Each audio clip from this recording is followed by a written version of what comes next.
오늘 우리가 함께 나눌 하나님의 말씀은 마태복음 12장입니다. 마태복음 12장 7절부터 8절까지 말씀입니다. 마태복음 12장 7절부터 8절까지 말씀 제가 봉독합니다. 나는 자비를 원하고 제사를 원하지 아니하노라 하신 뜻을 너희가 알았더라면 무죄한 자를 정죄하지 아니하였으리라. 인자는 안식일의 주인이니라 하시니라. 아멘. 이제 막 결혼을 한 부부가 처음 부부싸움 할 때가 언제일까요? 부부싸움을 평생 안 하고 살면 좋겠지만 그렇지는 못하죠. 언제 처음을 할까요? 의외로 많은 부부가 신혼여행에서 부부싸움을 한다고 합니다. 이유는 다양합니다. 일정 때문에 다투고, 짐을 풀고 정리하다가 다투고, 또 이리저리 돌아다니면서 서로 다른 성향 때문에 다툰다고 합니다. 그 중에서 가장 많이 다투는 장소가 가족들의 선물을 사러 들어간 면세점이나 마켓이라고 합니다. 아직까지 선물을 못 골랐느냐? 언제까지 기다려야 하느냐라고 하면 이제 부모님의 선물이 샀을 뿐이다. 우리 물건도 좀 사야 하느냐 이런 것들로 다툰다고 하죠. 이것이 참 아이러니한 상황입니다. 신혼여행은 부부 사이를 더 친밀하게 만들기 위한 여행일 텐데 고작 일정을 결정하고 선물을 사는 문제로 크게 싸우게 된다는 것이 안타깝습니다. 이 다툼의 과정을 통해서 서로를 더 잘 이해하기를 바랄 뿐이죠. 신혼여행에서 제일 중요한 것은 여행 일정이 아니라 부부 관계입니다. 그런데 무엇이 더 중요한 것인지 잃어버리니까 여행을 가서도 다투게 되는 것이죠. 이런 것을 보고 본말이 전도되었다라고 합니다. 중요한 것과 사소한 것을 구분하지 못하는 것, 근본이 되는 것과 말단이 되는 것이 바뀌어 버리는 것을 의미하죠. 예수님의 제자들이 안식일에 밀밭 사이를 지나다가 배가 고픈 나머지 그 밀 이삭을 잘라 먹었습니다. 그러자 율법을 철저하게 지켰던 바리새인들이 고발하고 나섭니다. 안식일에 관한 율법에는 노동을 금지하는 조항이 있는데 왜 이것을 지키지 않느냐는 것이죠. 그러자 예수님은 다윗이 성전에서 성전 떡을 먹었던 이야기와 제사장들이 성전 안에서 노동하는 것을 예로 드시면서 안식일이 가지고 있는 진정한 의미가 무엇인지에 대해서 말씀을 하셨습니다. 안식일이 어떤 것일까요? 안식일에는 어떤 의미가 담겨 있을까요? 잘 아시겠지만 하나님께서 세상을 창조하신 것과 깊은 관련이 있습니다.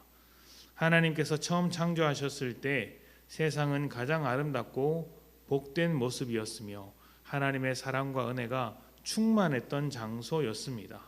그리고 그 복된 장소에 사람을 만들어 두심으로써 창조를 완성하셨습니다. 이렇게 창조된 세상이 얼마나 좋았던지 하나님이 보시기에 심히 좋았다, 정말 좋았다라고 하셨는데 이 좋았다라는 표현이 행복하다라는 표현입니다. 하나님께서 행복하게 느끼실 만큼 정말 완벽한 모습이었던 것이죠. 모든 창조를 마치고 이제 더 이상 만들 것이 없는 날, 창조할 것이 없는 날, 그래서 하나님께서 안식하셨던 날이 일곱째 날입니다.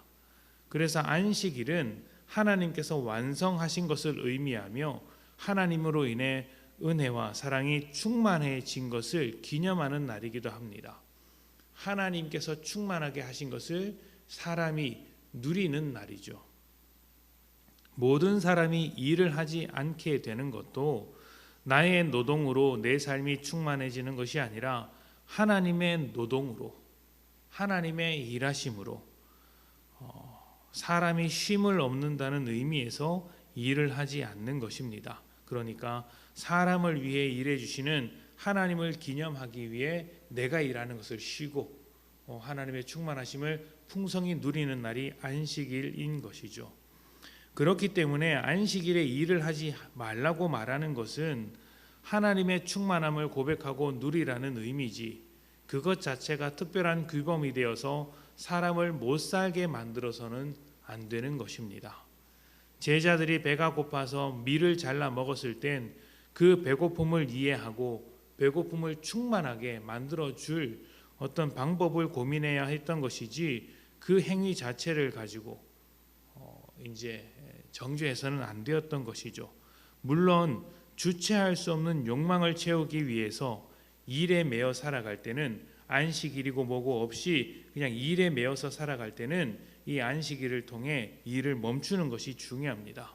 일을 멈추고 하나님 안에서 삶을 다시 채워가야 했던 것이죠.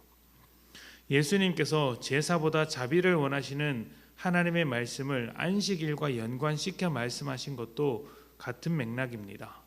사람을 도우시고 채워주시는 하나님, 사람을 충만하게 만드시는 하나님의 사랑을 실천하며 살아가는 것이 하나님께 제사를 드리는 것보다 훨씬 중요하다는 것이죠. 제사가 필요 없다는 말이 아닙니다. 제사에는 죄인을 용서하시는 하나님의 자비가 있는데 정작 제사를 드리는 사람이 자비의 마음이 없이 살아간다면, 자비의 마음을 잃어버리고 살아가면서 제사를 드린다면 그 제사야말로 아무짝에도 쓸모없는 제사라는 것입니다. 안식일도 마찬가지죠.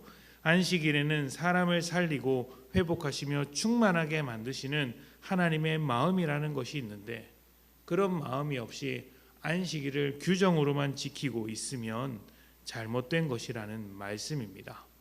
안식일이라는 규정을 가지고 하나님을 반대하는 것, 하나님의 마음을 지워버리는 꼴이 되는 것이죠. 이것이야말로 본말이 전도되는 것이라고 할 수 있습니다. 예수님은 우리를 위해 십자가를 지시고 구원을 하셨습니다. 죄로 물든 우리의 인생을 긍휼하게 생각하시며 자비를 베푸사 하나님의 자녀로 만드셨습니다. 하나님의 충만한 것이 우리 안에 계속 머물 수 있도록 해 주시는 것이죠. 그래서 안식일의 주인이 우리 주님이신 것입니다. 예수를 믿는 우리는 매일매일을 안식일로 살아갑니다. 하나님께서 일곱째 날 모든 창조를 마시고 안식일에 들어가셨다면 여덟째 날은 어떤 날이겠습니까? 아홉째 날은 어떤 날이겠습니까?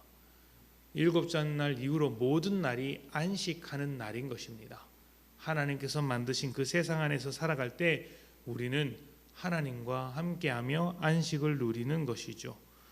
임마누엘로 오신 주님께서 늘 우리와 함께 하시니 우리는 하나님의 충만하심에서 벗어날 수 없고 하나님의 일하심으로만 살아갑니다.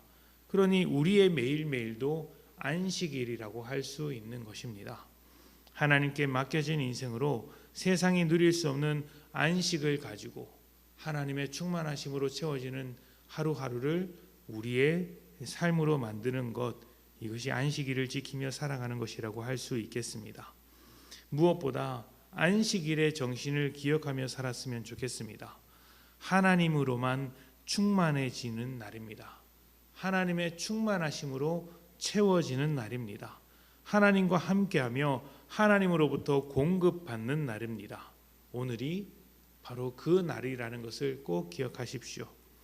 여러분에게 하나님의 충만하심이 있기를, 그리고 여러분을 통해 하나님의 충만하심이 사람들에게 전해지기를, 여러분의 매일매일이 안식하는 날이 되어서 하나님의 그 놀라운 은혜와 평안이 가득하시기를 축복합니다. 함께 기도합니다.